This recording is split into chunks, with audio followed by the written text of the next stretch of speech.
Some cricketers become legends. Some redefine greatness. And then, once in a generation, comes a man who changes the very meaning of the game. That man was Sir Garfield Sobers. On the eastern edge of the Caribbean Sea lies the beautiful island of Barbados. A land blessed with sunshine, sugar plantations, calypso music, and a passion for cricket unlike almost anywhere else in the world. It was here in the modest parish of St. Michael, on July 28, 1936, that Garfield Sobers was born. Nobody could have imagined that this tiny baby would one day become the man many still call the greatest cricketer who ever lived.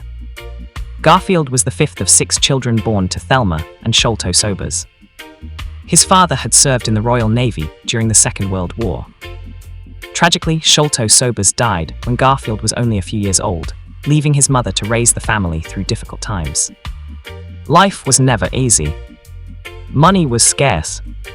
Luxuries were unheard of. But there was one priceless gift that every Barbadian child possessed: a cricket bat. Sometimes it wasn't even a proper bat. It was a piece of coconut branch, or an old plank of wood. The streets became cricket pitches. The beaches became cricket grounds. Every afternoon was another test match in young Garfield's imagination. From the beginning, he seemed different. He wasn't just better than the other boys. He could do everything. He could bat, he could bowl, he could field, and he did each of them naturally. Teachers and neighbors soon began talking about the extraordinary youngster. At school, he quickly gained a reputation for taking wickets with left-arm spin. But even then, something remarkable was becoming evident. If conditions demanded pace, he bowled pace. If they demanded spin, he bowled spin. Without coaching academies, without biomechanics, without sports science, young Garfield Sobers simply understood cricket. It was as though the game had chosen him. By his teenage years, he was already playing against grown men in Barbados. Selectors could hardly believe what they were seeing. At an age when most boys were still dreaming of first-class cricket, Sobers was ready for the highest stage. In 1954, at just 17 years of age, he made his Test debut for the West Indies against England at Sabina Park in Jamaica. He was selected primarily as a left-arm spinner.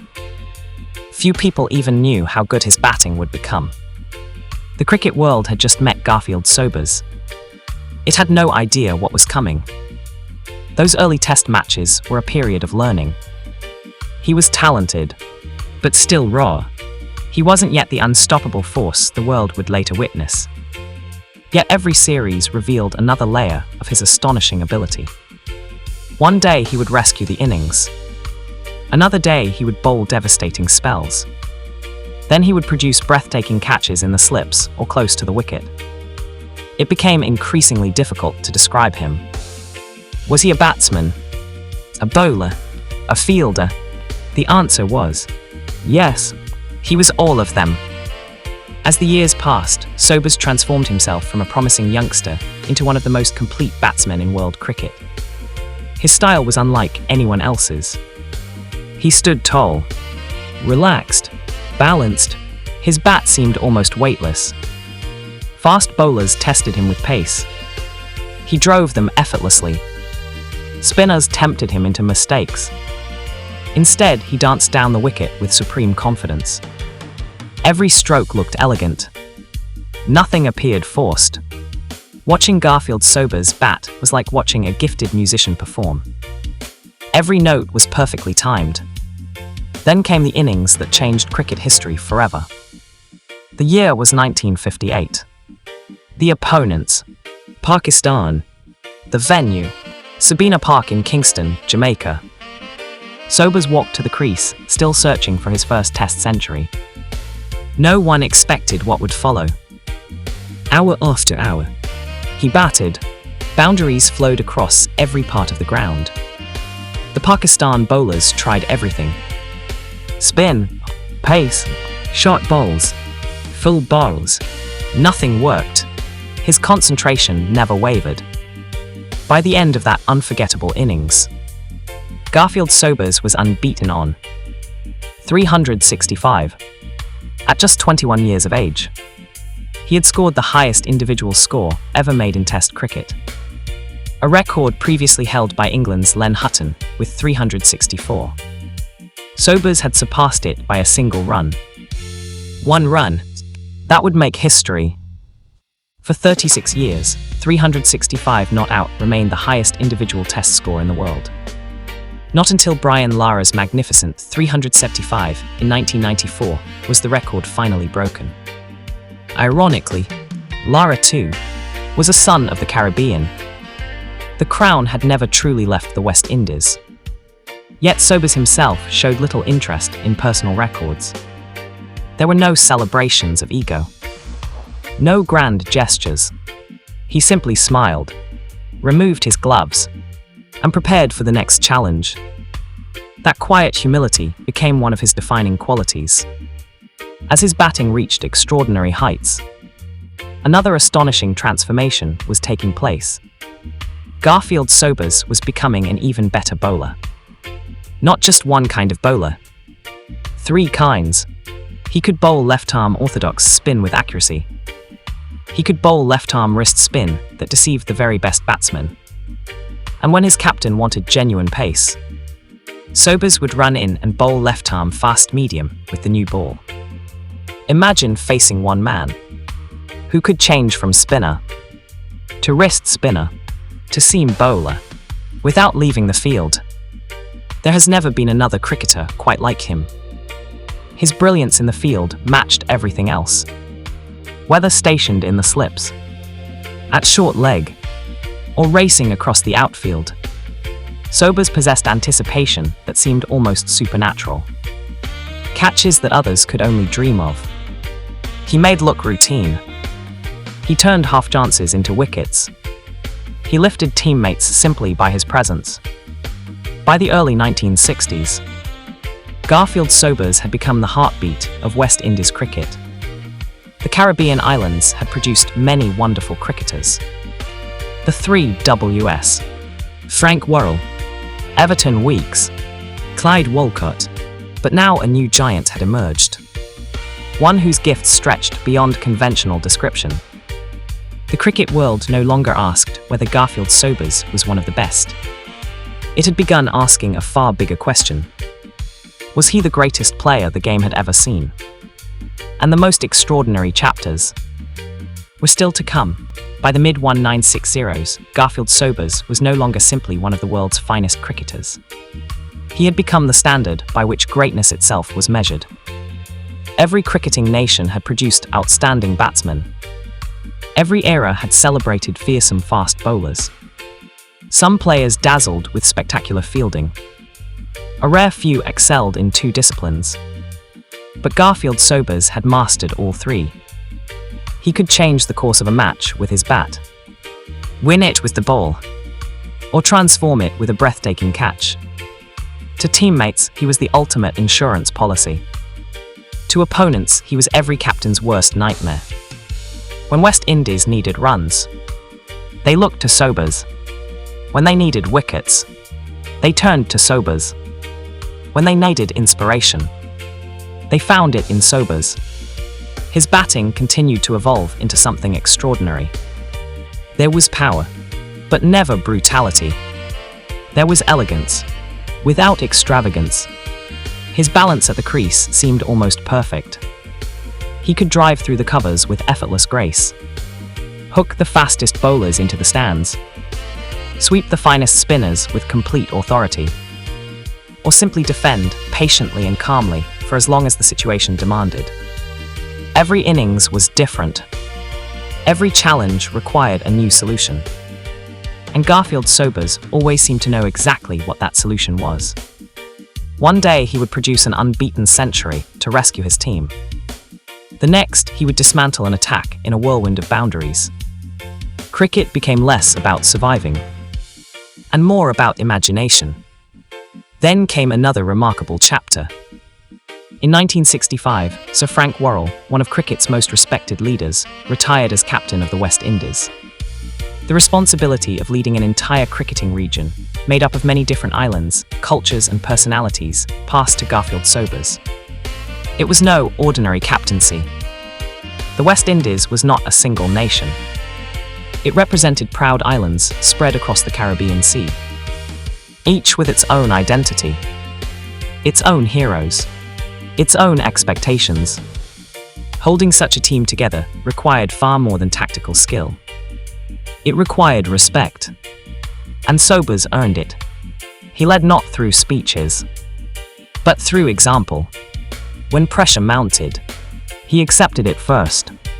When runs were needed, he stayed at the crease.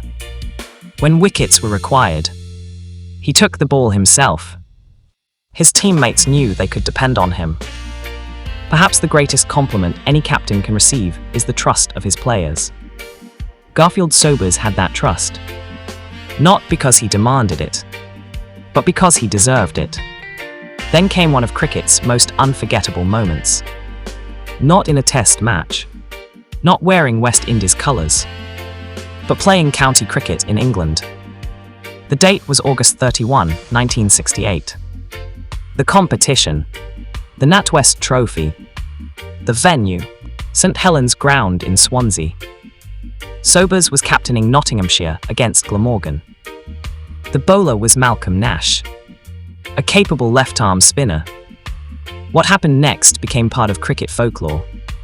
First ball, 6. Second ball, 6. The crowd applauded. Third ball, another 6. Now something extraordinary was unfolding. Fourth ball, into the crowd again. 5 consecutive 6s. History was waiting. Malcolm Nash delivered the final ball. Sobers swung. The ball soared high over the boundary once more. 6 balls, 6 6s. For the first time in first-class cricket, an entire over had disappeared into the stands. The spectators could scarcely believe what they had witnessed. It wasn't simply power. It was perfect timing, perfect confidence, perfect execution. The feat inspired generations of cricketers.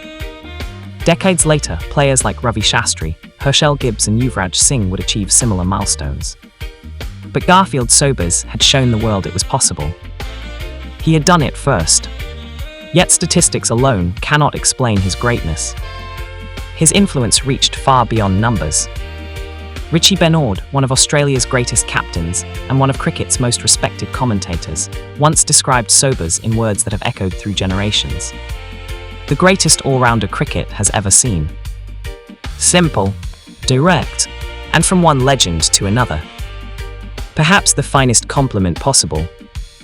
Australia's Ian Chappell, never known for unnecessary praise, went even further. He declared, "Sobers could do anything on a cricket field, and usually better than anyone else." That sentence captured the essence of Garfield Sobers. There was no weakness to exploit, no obvious limitation. He simply possessed every skill the game demanded. Even Sir Donald Bradman, the man many regard as cricket's greatest batsman, offered extraordinary admiration. Bradman observed that if he had to choose one cricketer to build a team around, it would be Garfield Sobers. Coming from the Don himself, there could hardly be higher praise. West Indies batting legend Sir Vivian Richards, who inspired millions with his own fearless style, often acknowledged Sobers as the player who lit the path for every Caribbean cricketer who followed.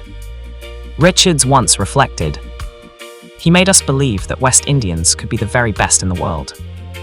For an entire generation, Sobers was more than a player. He was proof that greatness could emerge from a small Caribbean island. Proof that talent knew no boundaries.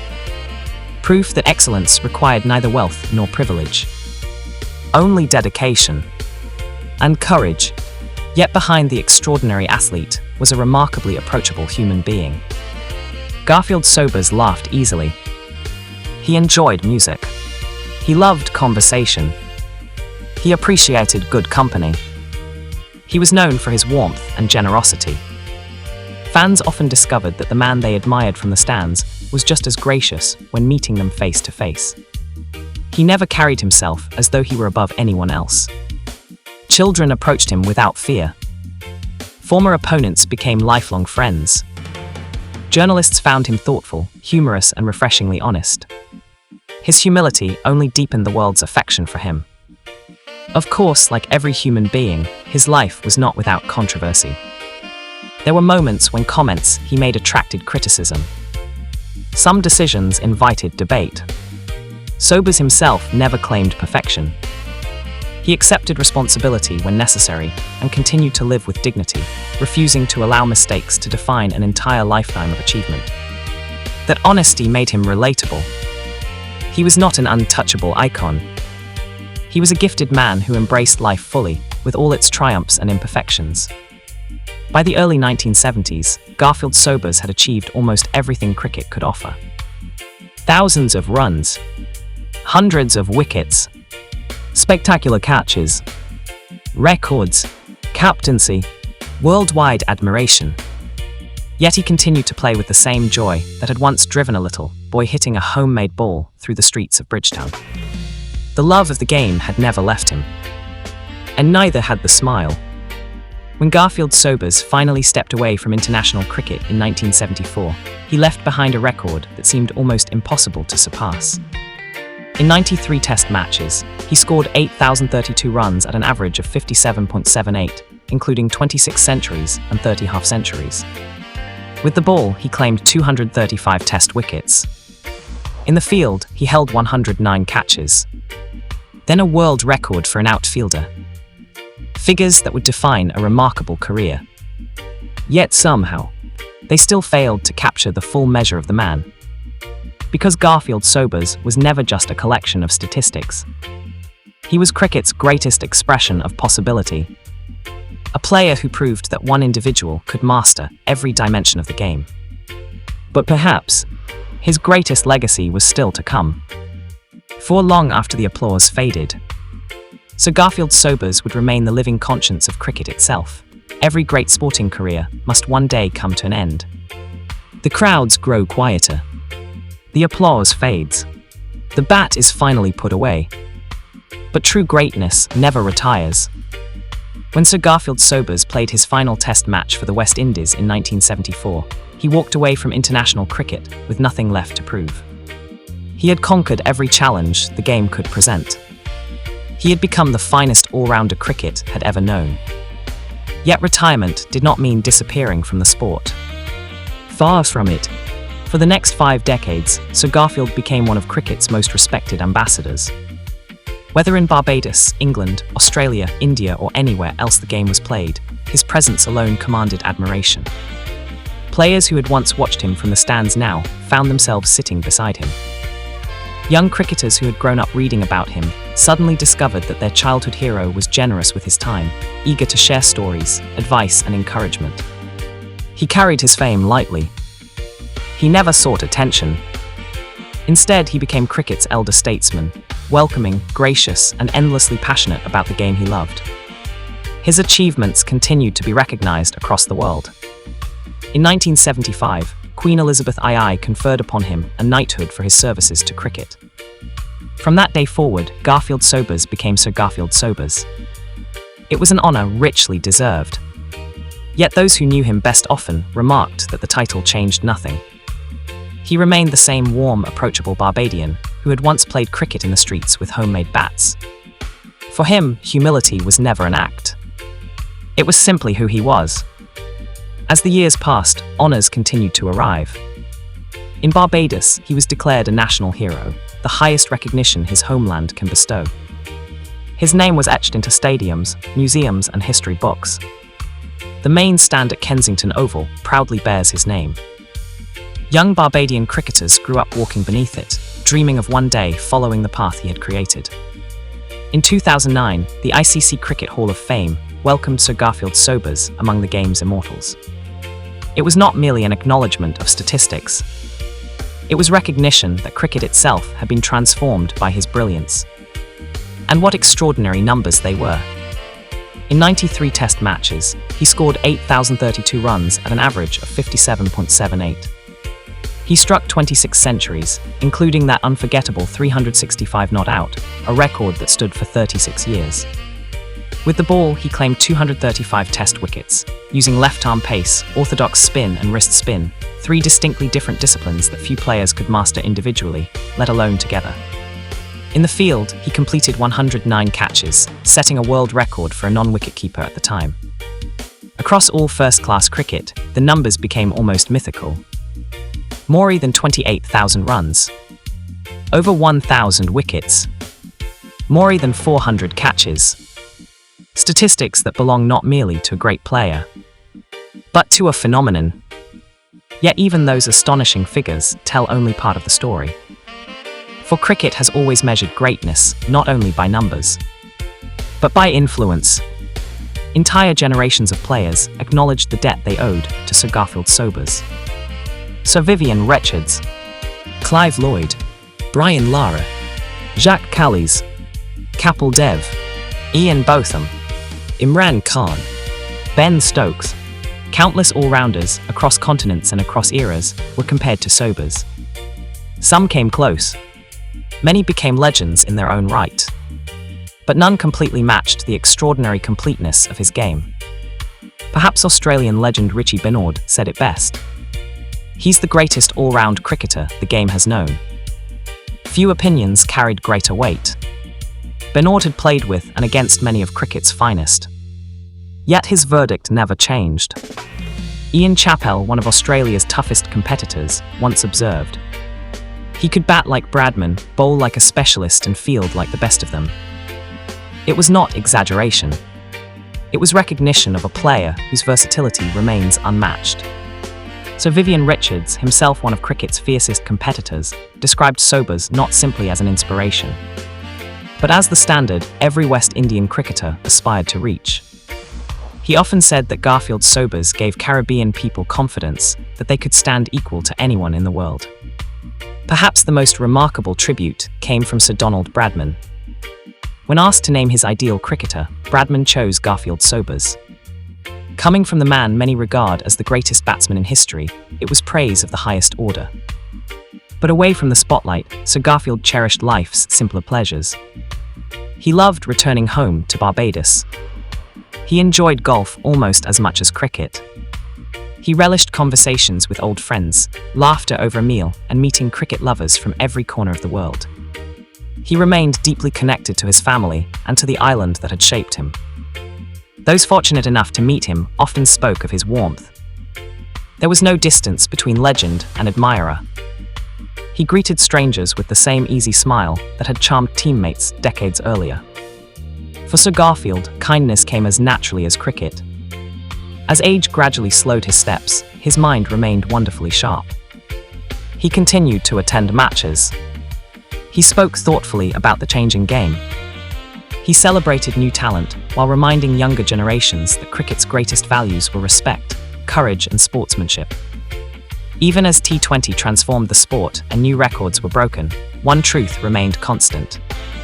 Every great all-rounder was measured against the benchmark established by Sir Garfield Sobers. He had become cricket's gold standard. Then in July 2026, the cricketing world fell silent. On 17 July 2026, just 11 days before his 90th birthday, Sir Garfield Sobers passed away peacefully in Barbados, surrounded by his loved ones. The news travelled swiftly across the globe. From Bridgetown to Melbourne, from Mumbai to London, from Kingston to Johannesburg, tributes poured in from players, governments, commentators, and millions of fans. Flags flew at half-mast. Cricket boards observed moments of silence. Former rivals remembered not only his genius, but his generosity. For a brief moment, the cricket world became one family, united in gratitude. It was not simply the passing of a legend. It felt like the closing of one of cricket's greatest chapters. Yet legends never truly leave us. They live wherever the game is played. Today, every child who dreams of batting beautifully, every bowler who refuses to be limited by one style, every fielder who dives for the impossible catch, carries a small part of Sir Garfield Sobers' legacy. His influence echoes in every generation. Not because others have copied him, but because he showed them what was possible.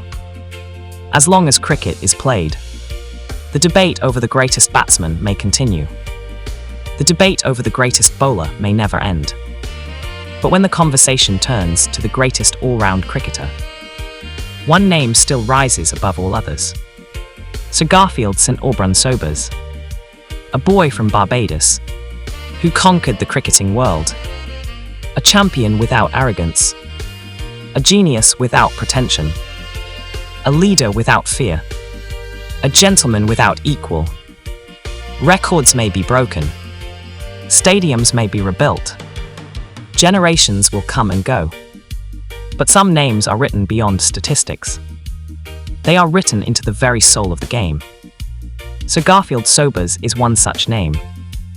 The greatest all-rounder, the pride of Barbados, the jewel of the Caribbean, and forever one of cricket's brightest immortals. Rest in peace, Sir Garfield Sobers. 28 July 1936, 17 July 2026.